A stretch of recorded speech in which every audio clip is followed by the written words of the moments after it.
então é só aqui que a gente chama desse jeito, né? Mas nos Estados Unidos.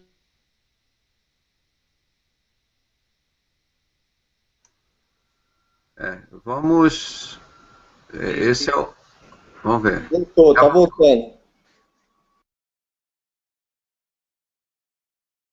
Oi, vocês estão me ouvindo? Ok? Perfeito. Vou só Ok. compartilhar a tela de novo. Ah, não tá fácil, hein? Vamos torcer para conseguir terminar. Bem, eu vou entrar aqui no detalhar um pouco mais aquele assunto de Dagon, tá? Meu ainda, sempre tem alguém que ainda fica meio descrente com relação ao assunto, né, do deus Dagon, né? Bem, essa é a vestimenta na esquerda, né, do sacerdote de Dagon, é um peixe, tá? Isso daí foi modernizando e o catolicismo tem algo parecido que eles chamam de mitra na cabeça do sacerdote, tá? Na cabeça do sacerdote nós temos a chamada mitra, né, que é o chapéu no formato do peixe. Antigamente o formato era bem mais próximo, né? Hoje já está um pouquinho diferente, mas ainda faz o mesmo desenho, tá? E, bem, mitra é nada mais que mitra de Dagon, né? É nada mais que a antiga mitra em formato de cabeça de peixe usado pelos sacerdotes filisteus do deus Dagon. Para quem lembra da história, Sansão quando quando derrota, né, todos os líderes dos filisteus, a passagem é clara em dizer que Sansão se apoia nas colunas, né? Provavelmente essas colunas ficavam ao centro, né? E elas seguravam todo o templo de Dagon. Sansão empurra com as duas mãos e o templo cai. Essas duas colunas são os mesmos pilares que você vê sendo representado em todos os templos pelo lado de fora. É a entrada dos templos, é a mesma coluna, tá? É a mesma coluna, só que naquela época ficava ao centro do templo.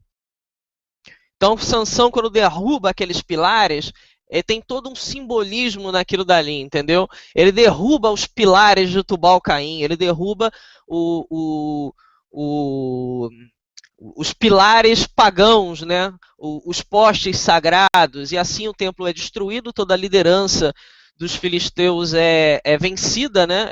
É derrotada, e Israel tem anos de paz, né? Isso é uma simbologia que ela retrata muito bem, né, o paganismo que nós temos nos dias de hoje, né, que as pessoas não conseguem associar ao que acontecia no passado. Eu vou tentar ir acelerando, gente, porque eu tô com medo desse vídeo cair. Vamos continuar. Zoroatrismo, tá? Vamos bater um papo. A gente chegou a comentar sobre o culto ao sol, que era uma característica, né, que estava dentro do mitraísmo. A gente fez comentário também sobre a questão do fogo, que também era uma característica, né, de todos os adoradores do Deus Sol, tá? E a cruz, que seria um símbolo que representava, né, a dominação do fogo, né, feita por alguém que fosse descendente do Deus Sol, né? Bem, aqueles que quiserem maiores detalhes, por favor, olhar as palestras anteriores, tá? Vamos falar um pouco de zoroatrismo, tá? Figura de cima, no meio, obviamente vocês vão achar isso em site de arqueologia, tá? É Zoroastro, tá? Ele tem as asas abertas. Esse símbolo é muito antigo, quase todos os exércitos do mundo usam essas asas abertas, principalmente a aeronáutica, né? Para representar que como é que eu vou dizer? Os anjos, né, ou os deuses que do céu vieram à terra. Essas asas representam isso, tá? Do lado esquerdo, na parte de baixo, também é uma figura tirada de site arqueológico. É também símbolo do zoroatrismo, são as asas abertas. Vocês vão encontrar as asas da ave de rapina sendo usada por todos os impérios mundiais, representando sua origem, tá? De onde eles vieram. Todos os impérios mundiais utilizam essas asas. Vocês vão ver na história do Império Romano, o Império Romano usando. Vocês vão reconhecer isso em vários outros impérios do passado. O Império Persa também usava as asas e assim por diante. tá? E hoje os Estados Unidos também utilizam as asas, ok? O livro de Enoque chama os anjos caídos de vigilantes. Agora, eu não quero que ninguém que seja testemunho de Jeová se sinta ofendido com o que eu vou falar. Por favor, eu quero apenas que a pessoa corra atrás e estude, tá? Não se sintam ofendidos. Eu não estou atacando os testemunhos de Jeová diretamente. Por favor. Eu estou dando a eles a oportunidade deles pesquisarem, correrem atrás da informação, tá? O livro de Enoque e muitos outros livros, né, muito antigos, milenares, eles não chamam anjos caídos de demônios e nem chamam de anjos caídos. Eles chamam de vigias ou vigilantes. Testemunho de Jeová também é conhecido como Torre de Vigia, tá? A Torre de Babel tem indícios que mostram que ela era chamada também de a Torre dos Vigias. Tá? Isso são indícios históricos, é só buscar, correr atrás. Tá? Por quê? Porque ela era uma torre que estava sendo usada para se fazer contato do céu com a terra. Ok? Existem arquiteturas antigas que vocês podem estar pesquisando depois, né? Que elas têm a mesma ideia da Torre de Babel nela, que seria aquele cone, né? Com a parte de cima sem o pico, a faceada. Tá?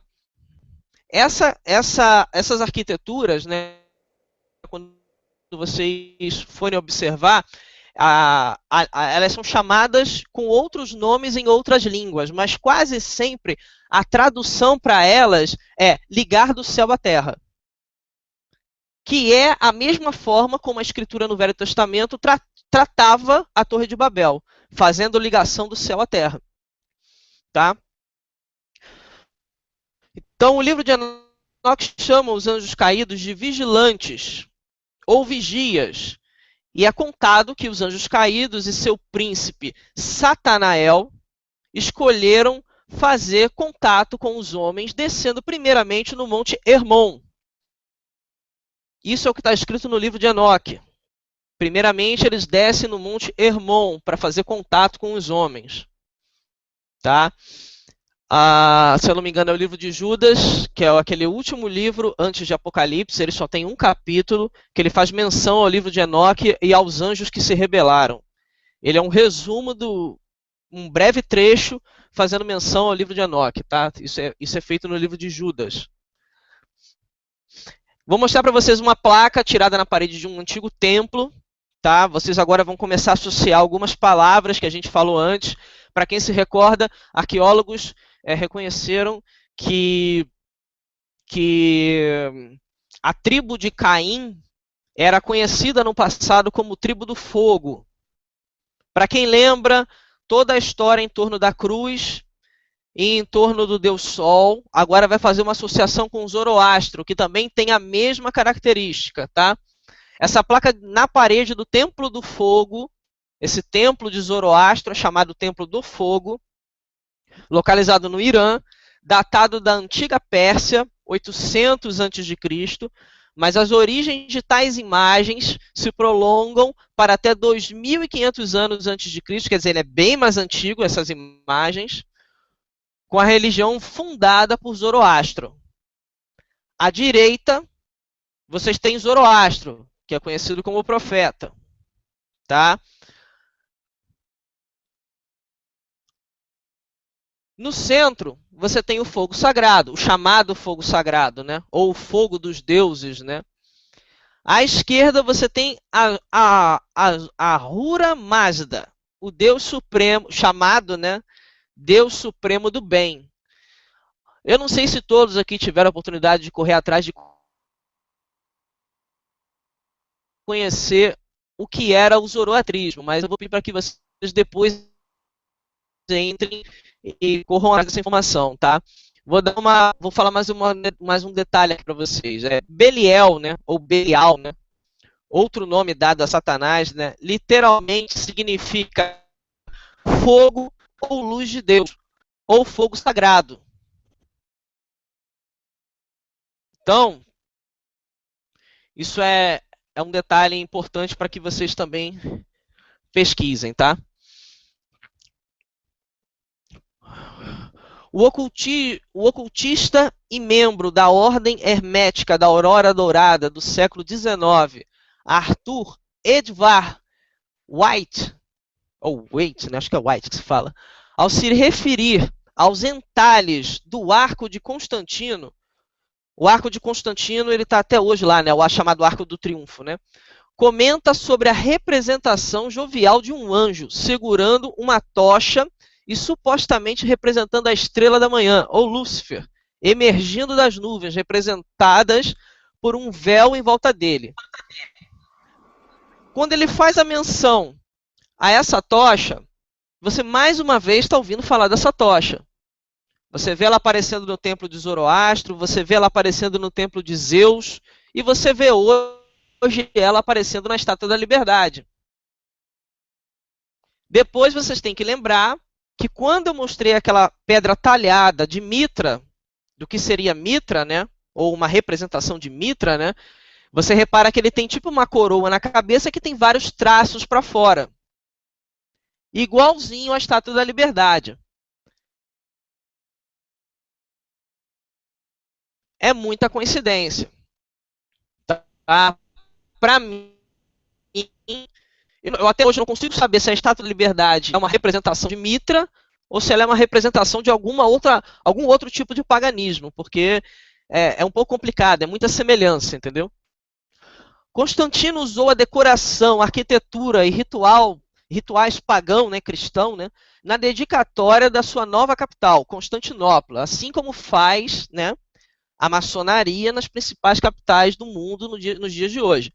Bem, vou dizer para vocês, é um pouco difícil, parece hipnose coletiva.